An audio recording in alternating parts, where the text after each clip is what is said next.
This is the only level in Mugshot's world that actually is a casino. And originally when we had set off to make Mugshot's world, it was all going to be casino. We just sort of weren't that interested in doing a whole casino world after doing one. So we had to find lots of stuff around it. That's why we have buildings outside of it and the rooftop on top of it. Well, it's just more interesting going through the urban environment than it was kind of making your way through these slot machines and dodging the gangster dogs.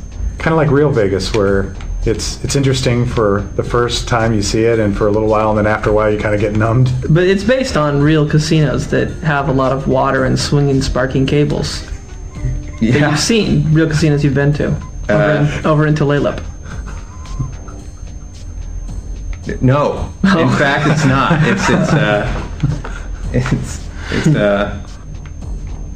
It's not. This level features a couple game mechanics that we use all over the place, but in here it's pretty pronounced, and that's when you get up on top of chandeliers and you're looking down on a guard, where the whole point is to get the drop on your opponent, jump down and smack them in the head with your cane. I think this was the first place we did it, and we use it all over the game, but there's some pretty clear examples in here. And oddly enough, even though you're many, many feet away from your opponent and you can go anywhere, whenever we see people playing, they instinctually bash people in the backs of their heads from above, so it seems to be pretty core to human behavior.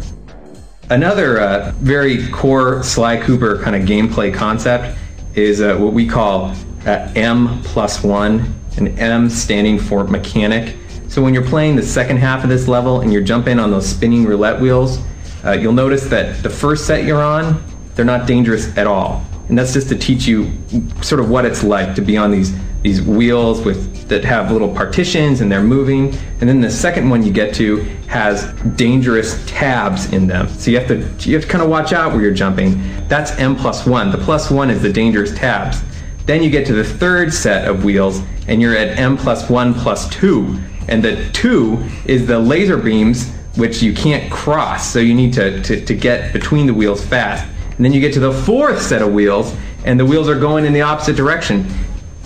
If you sit and you play this game, or the second half, and you really look at how the difficulty is ratcheted up one wheel at a time, it's crazy clear that that's how we try and increase the tension in the gameplay, but not overwhelming the player off the bat with complexity, because you're taught each little mechanic along the way.